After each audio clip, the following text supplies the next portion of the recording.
What's up, guys? Welcome back to Bible Fun with the Dunn. Today we're in Luke chapter 23. Let's get started. Okay, so this chapter is pretty epic. This is the hinge point of everything, of the Bible, of our story. This is everything Jesus told his disciples. Yes.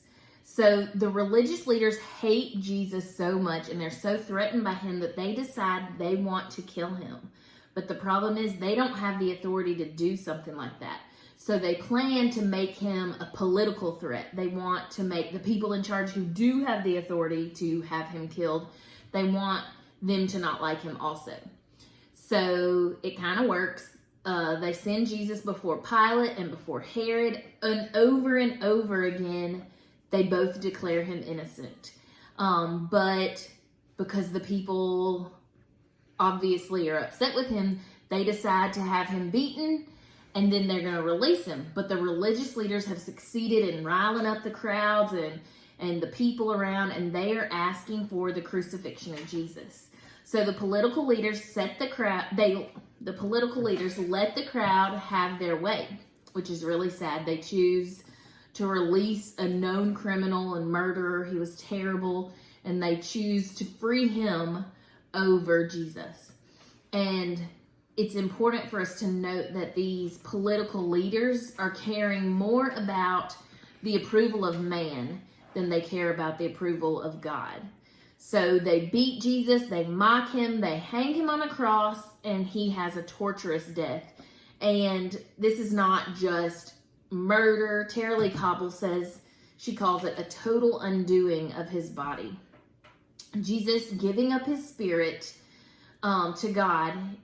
He talks about it in verse 46. He says, "Father, into your hands I commit my spirit." He dies.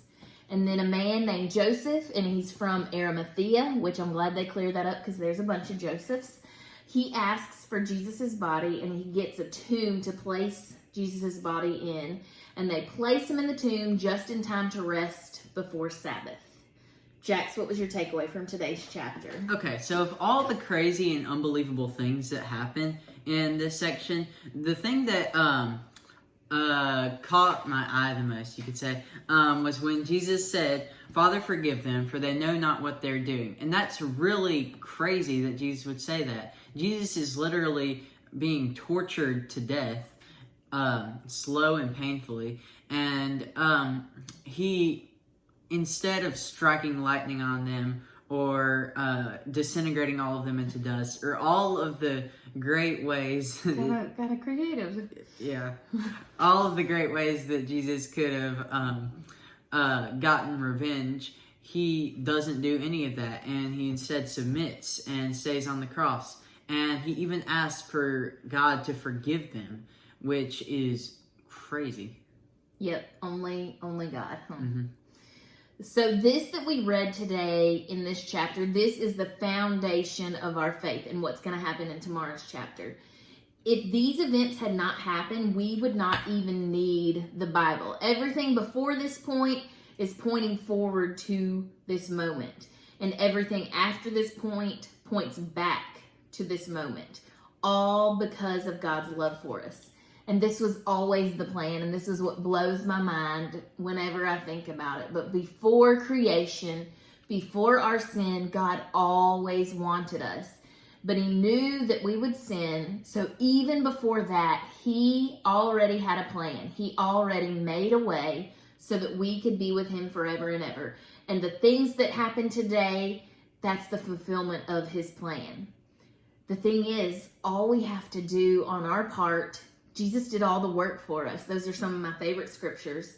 But all we have to do on our part is accept him as our Savior, saving us from the sin in our lives, and follow him, looking for him to be our boss and our leader forever and ever. And our question today is, have you done that? Have you chosen to accept him as your Savior and follow him forever and ever? We want you to think about it, and we're praying for you, friends. And this is not the end of the story. Meet us here tomorrow, and it's going to be good. We'll see you then. Bye.